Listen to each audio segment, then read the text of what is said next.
The Game Boy Advance was a massive leap forward for Nintendo, and despite only being their main handheld for a very short amount of time in the grand scheme of things, it was home to some absolutely fantastic titles, so hey, let's talk about them.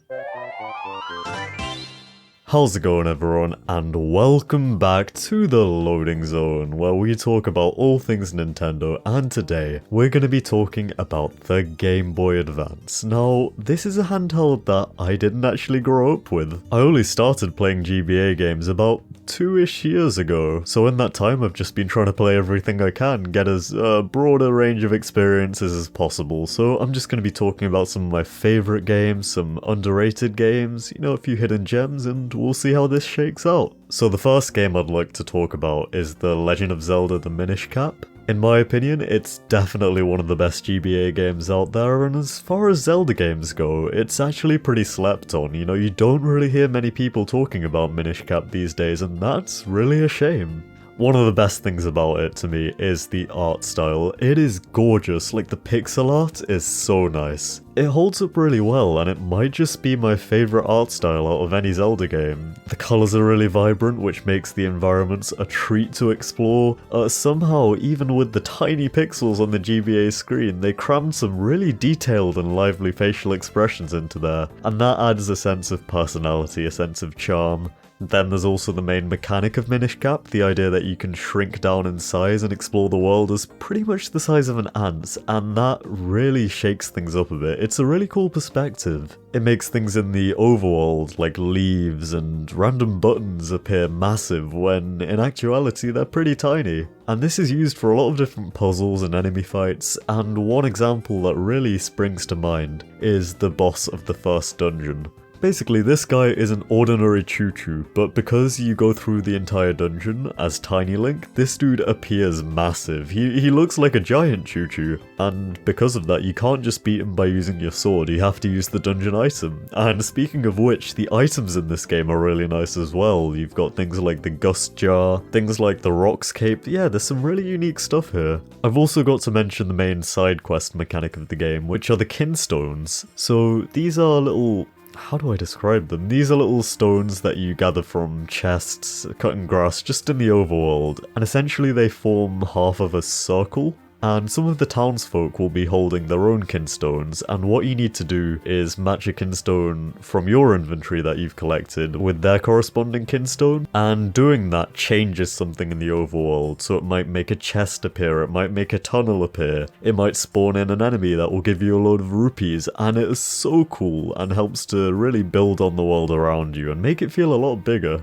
Minish Cap also has some great characters too, like your main companion, Ezlo. Zelda companions are always fantastic, and Ezlo is no exception. You know, he's a little bit sassy, which I kinda like. He's not to the extent of, say, Midna, but he's up there. I also really like the Minish species themselves and how they live inside human houses. Like, there might be a little hole in the skirting boards of a house, and you go in there, and there's an entire room in there where, like, a Minish has set up his bed with a little leaf as a duvet cover. It's really cool. There is so much more I could say about this game. You know, I'm only scratching the surface here, and I'll probably do a review on it at some point, but that's it for now. Play this one if you haven't already, I'd say. So the Game Boy Advance also had a few platformers as well, and the main one that comes to mind is Banjo-Kazooie Gruntys Revenge. In the Banjo-Kazooie franchise, this one is quite forgotten. I'm noticing a bit of a running theme here, but yeah, it was a fully fledged platforming adventure with 60 jiggies. Obviously it's not on the same scale as Banjo-Kazooie or Tooie, but it's still impressive given the constraints. It takes an isometric perspective, so for platforming it isn't quite as precise as a proper 3D engine, but you know, it's good enough. What I did notice in my playthrough is that the depth perception and perspective could sometimes trick you a little bit, so sometimes it can be harder to tell if a platform is higher up, but you get used to it over time. What impresses me most about this game is that Banjo and Kazooie still keep most of their signature moves. You've still got the Talon Trot, the Flap Flip, the Egg Firing, the Wander Wing, the Shock Spring pads, and even more. So even though you're playing on a D-pad on a little handheld, it still feels like you're playing an actual Banjo-Kazooie game. The worlds are pretty solid as well, and my favourite is probably Breagle Beach, because for one, I just love beach levels. I think I have a thing for them.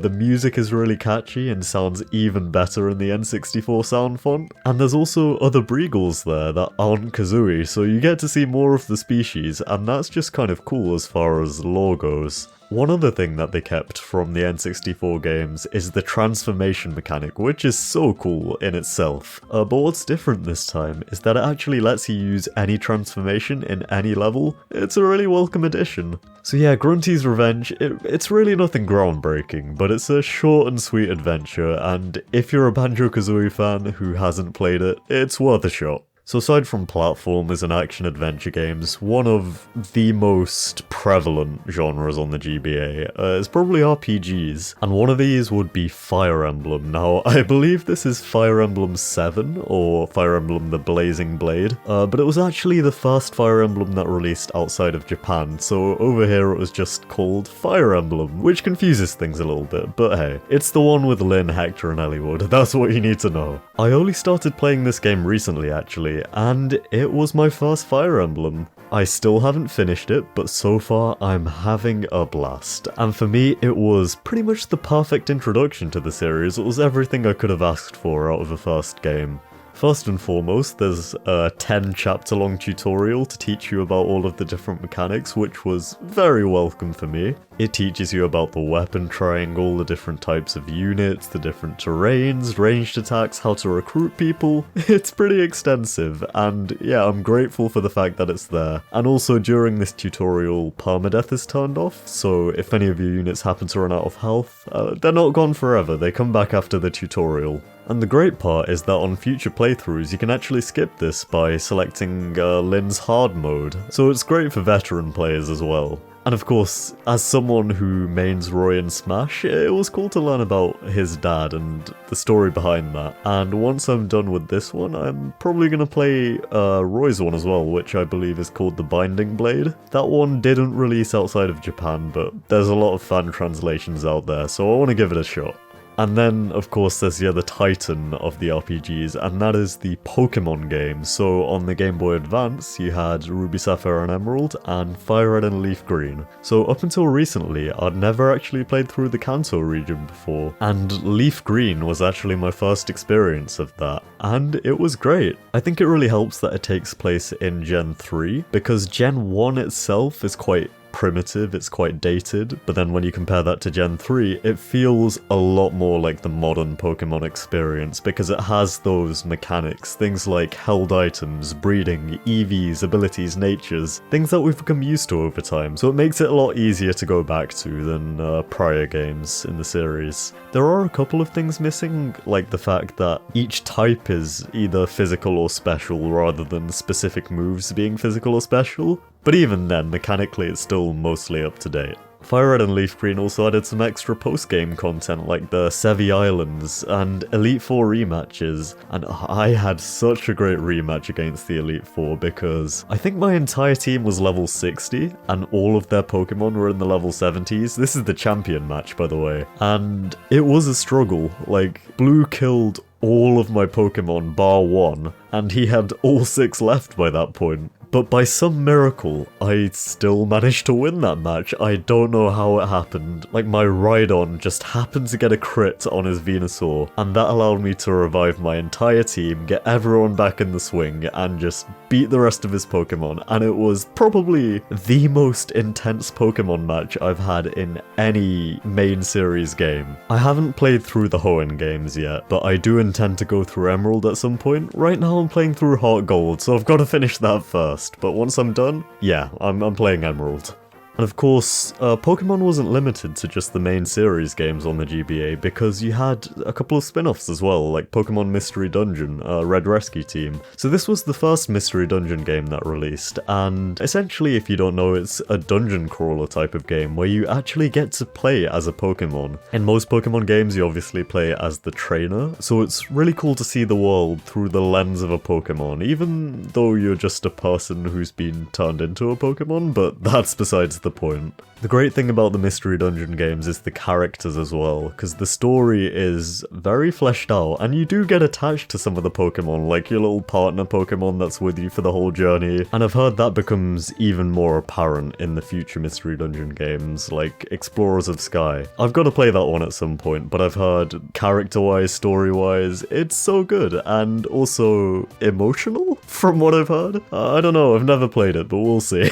So that covers RPGs, but there was another genre on the GBA that was absolutely huge, and that was racing games. So the first one that most people think of is Mario Kart Super Circuit, and yeah, pretty solid Mario Kart experience. There's some cool tracks in there, you got Sky Gardens, Sunset Wilds, and it also had every single track from Super Mario Kart, which was a really neat addition. Because it was using the Mode 7 engine, it's a little tough to go back to once you've played the modern Mario Kart games, but by no stretch of the imagination is it a bad game. It is still great. However, there are a couple of other racing games that I have to talk about here that I do prefer to Mario Kart Super Circuit. The first of which being F-Zero GP Legend. Now, if you know me, I love my F-Zero. F-Zero is fantastic, and there are actually 3 F-Zero games on the GBA. You had Maximum Velocity, you had GP Legend, and F-Zero Climax. What's unfortunate is that Climax only released in Japan, but the other 2 came out everywhere. So I've had the opportunity to play Maximum Velocity and GP Legend, and of the 2 I do prefer GP Legend, mainly because it has a really good character roster. There's over 30 playable characters, which includes everyone featured in F-Zero X, alongside a few extras like Rick Wheeler. It also has a story mode, which was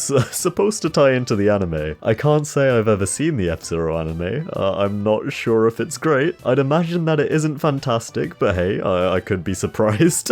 Let me know if you've watched it. Yeah, the story in the game itself is actually pretty cool. There's a few different characters you can play as, and each one has their own separate story, and they tie together a little bit. Granted, you're not playing F-Zero for the story, you're playing it for the gameplay, but it's nice to have it there. What's interesting to me about F-Zero GP Legend is that it feels like a really good fusion of the Mode 7 style of the original F-Zero, and the variety of the tracks, the characters that F-Zero X had. It's a little hybrid. I just wish it was a little bit harder, because F-Zero is known for its difficulty, but in GP Legend the races are kind of pushovers, although this wasn't the case in Maximum Velocity, and I've heard Climax also improved upon it. In fact, Climax, from what people say, is just a better version of GP Legend, so I again want to play a fan translation of that one, like with Binding Blade. There is also another racing game which has some pretty interesting history behind it, and that is Banjo Pilot. So again, another Banjo-Kazooie game. I couldn't help myself from talking about it. But what's interesting about this one is that it was originally not going to be a Banjo-Kazooie game.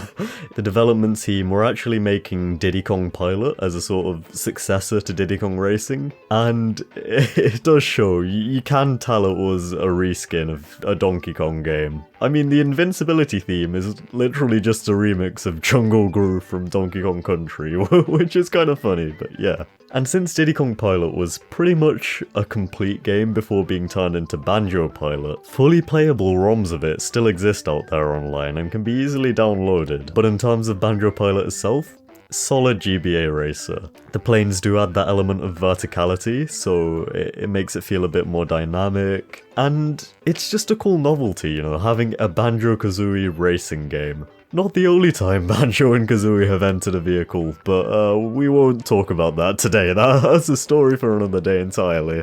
But the lore behind Banjo Pilot doesn't actually end there, because interestingly enough, they were working on another build of this game entirely, like a completely new engine. And there is footage of it out there online, and it looked really impressive, because they were actually going for a 3D look, because whereas the Banjo Pilot we saw today and most races on the GBA were using the Mode 7 2D kind of pseudo 3D look, this voxel engine, I believe it was called, had a lot more depth, and it had walls for one. That's a huge thing.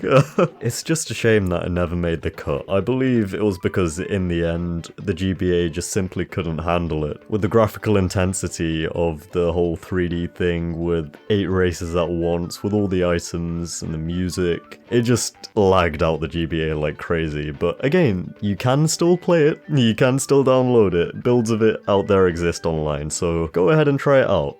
Yeah, the GBA really wasn't built for 3D, but there were a couple of games that did see the light of day that were actually 3D, and one of them is from another one of my favourite franchises, and that is Super Monkey Ball Jr. Now, it seems a bit weird, a Monkey Ball game on the Game Boy Advance where you only have a D-pad to control, but it is surprisingly faithful to the GameCube games. For one, like I said, it's actually 3D, which is mind-blowing, and the controls, yeah, they obviously don't feel as precise as an analog stick, but they worked with what they had. So what they did, and I think this is a pretty innovative solution, was that they allowed you to change the degree to which you tilt the stage. So you could hold B and use the D-pad and that would make the stage tilt lightly, or you could hold A and that would make the stage tilt heavily. Granted, it's not perfect and it can be frustrating at times, but it still amazes me that this game exists at all. It's really an impressive feat, so I've gotta say. Like, it even had 3 mini-games from the GameCube titles, including Monkey Fights. And the recreation of Monkey Fight is solid. Yeah, Monkey Ball Jr. just full of surprises. Now, there's another 3D game that I want to talk about. Most people watching this probably haven't heard of it because it's quite an obscure one, but I have a feeling 1 or 2 people will know, and that is Robot Wars Extreme Destruction. Now, for those of you who don't know what Robot Wars is, it was an old British TV series where people built robots and made them fight against each other in an arena. For any American viewers out there, it's like the UK version of BattleBots. So these robots people would build would have weapons like flippers, which would toss opponents into the air. They'd have axes and spinners, which were the most destructive weapon type, I've gotta say. But yeah, this was a game based on that TV series. You wouldn't expect it to be good, but it actually is. It's a 3D game on the Game Boy Advance with a proper physics engine and everything. Graphically, yeah, it's nothing impressive, but it runs well, which is amazing considering what it is. I think it helps that the game sort of came out during the golden era, the peak of the show, which was around 2001. Series 5 is to the best, by the way.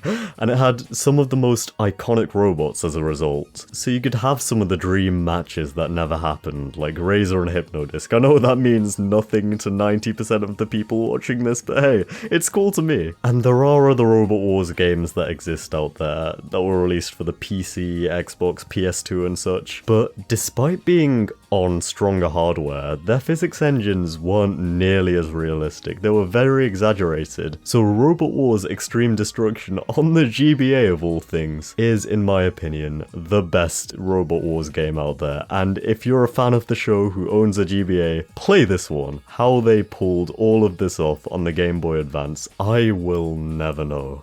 I think it's about time that we wrap things up though now, so thank you very much for listening to this second installment of the Loading Zone podcast. I really hope you've enjoyed, and I will see you guys in the next one. Bye bye for now.